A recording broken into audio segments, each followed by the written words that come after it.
हमारे यहाँ 4 प्रकार के सन्यासी, कुटिचक, बहुदक, हंस, परमहंस। तो प्राय ऐसे वे सन्यासी जिनको भिक्षा के नियमों को बताया जाता है, वो ऐसा ही कहते हैं, नारायण हरि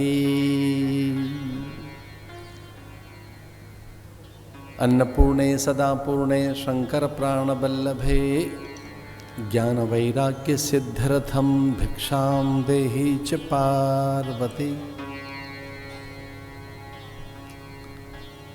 अपने यहाँ जो कुछ है उसमें दूसरों के हिस्से रखो, वो अन्न हो, धान्य कण हो, धन हो, द्रव्य हो, समय हो।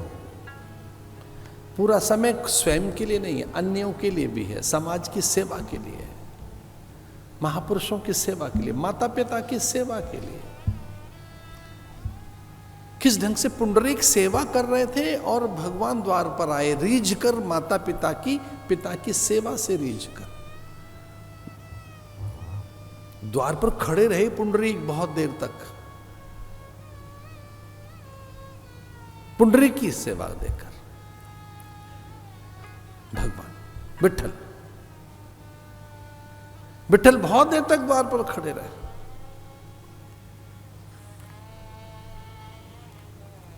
सेवा के लिए भी समय रखो थोड़ा, गौ सेवा के लिए, महापुरुषों की सेवा के लिए, माता पिता की सेवा, अतिथियों की सेवा के लिए, रोगियों की सेवा के लिए समय का भी दान दीजिए।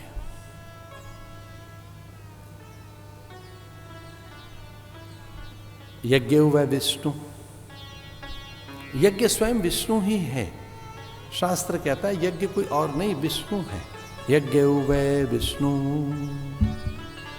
यज्ञ का जो आनंद है वह विष्णु ही है। आनंदो वै ब्रह्म, यज्ञ में जो आनंद आया है वो कोई और नहीं, ब्रह्म ही है। यज्ञ वै विष्णु, यज्ञ कोई और नहीं, विष्णु ही है। तो देखिए कैसी बात है कि यज्ञ का फल सामने है। अभी यज्ञ पूरा ही होने वाला है कि उससे पहले फल मिल गया द्वार पर परमात्मा। और अद्भुत स्वरूप उनके जो अयाचित है, अकाम है, आप्त काम है, पूर्ण काम है, निष्काम है, अभिराम है, जो तृप्त है, जो सर्व समर्थ है। अरे जो दाता है वो भिक्षुक बनकर आ गया। यजमान के पुण्य देखिए भाई, बलि का पुण्य तो देखो कि उनके द्वार पर कैसे ही सही, भले ही स्वर्ग के रक्षण पोषण के लिए, भले ही इंद्र की कार्य सिद्धि के लिए, भले ही देवगुरु बृहस्पति आदि के मनोहार से भगवान शिव कितनी प्रार्थना कर रहे थे कि आपको जाना होगा महादेव ने कितना मनाया नारायण को, ब्रह्मा कितनी स्तुति करते रहे, देवगण उनके पीछे पड़ते रहे कि आपके बिना कार्य सिद्ध होगा नहीं।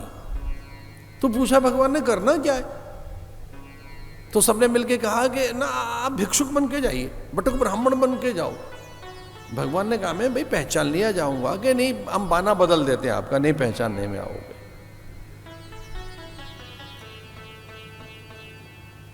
तो बाना बदल देते हैं। कौपीन माँ ने दे दी, मेखला पिता ने दे दी, यज्ञोपवीत संस्कार देवगुरु बृहस्पति ने कर दिया, कमंडलू ब्रह्मा ने दे दिया, और तो लो भगवान ने रुद्राक्ष की माला उतार कर महादेव ने नारायण के गले में पहना दी कि ये वनमाला छोड़िए, ये वैजयंती की माला छोड़ो। कस्तूरी तिलकम ललाट पटले वक्षस्थले कौस्तुभम, इसे छुपाइए, माथे पर बभूत पोत दे, विभूति लगा दी। महादेव ने कहा त्रिपुंड लगाइए, और महादेव ने अपनी माला उतार कर नारायण के गले में। ब्रह्मा ने कहा मेरा कमंडलू लो, अन्नपूर्णा ने कहा भिक्षा मुझसे ले लो। भगवान ने कहा हमने कभी मांगा नहीं, कर क्या रहे हो कि हम प्रैक्टिस कराते हैं, बोलिए। अब दाता, अभी कोई सेठ से कहो, कोई इन सेठों से कोई कहे कि चलो मांगने निकलो, तो हमसे कहेंगे महाराज जो कहीं कुछ सेवा करवानी है करवा लो, मांगा तो नहीं जा सकता हमसे।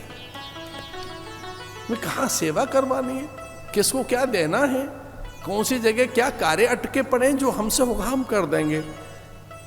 पर सच मानिए सेठ से मांगा तो नहीं जाता। वो जगत सेठ है, वो सांवरिया सेठ है, अरे वो उसको भिखारी बना रहे हैं, भिक्षुक बना रहे हैं। लेकिन भगवान ने कहा मांगना होगा।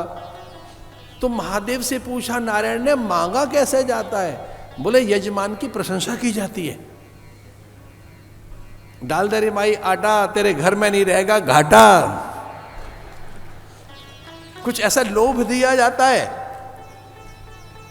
फलेगी फूलेगी तेरा मुन्नत ललाट, अरे क्या बात है, भाग्यशाली सौभाग्यशाली, दूधों नाओ पूतों फलो, पीढ़ियां तर जाएंगी,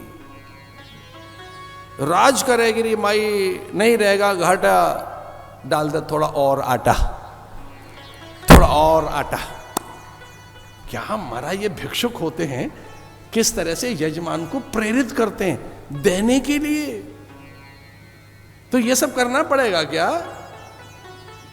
हमको ये सब कहना होगा? बोले नहीं, इससे भी ऊंची बातें कहनी होंगी, यजमान के पुण्यों की प्रशंसा करनी होगी, उनके पूर्वजों ने जो अच्छा अच्छा किया वो बताना होगा। तो सबसे पहले अन्नपूर्णा ने भिक्षा दे दी, भगवान ने कमंडल आगे कर दिया। धन्य है भगवान, लोक कल्याण के लिए भिक्षुक बनकर जा रहा है। कमंडल आगे कर दिया, रुद्राक्ष की माला पहन ली। देवताओं को अच्छा नहीं लगा कि हमारा ठाकुर अरे भिखारी बना दिया, ना ना ना, ये ठीक नहीं है। तो सारे देवगण मिलकर इकट्ठे हुए और स्वर्ग से छत्र आ गया। बोले स्वामी ये छत्र आप लेकर जाइए, हम छत्र के बिना तो ठाकुर को नहीं चलने देंगे, ये ठीक नहीं है, इतना स्वार्थ भी अच्छा नहीं है। तो देवगणों ने अपना छत्र दे दिया, देव छत्र।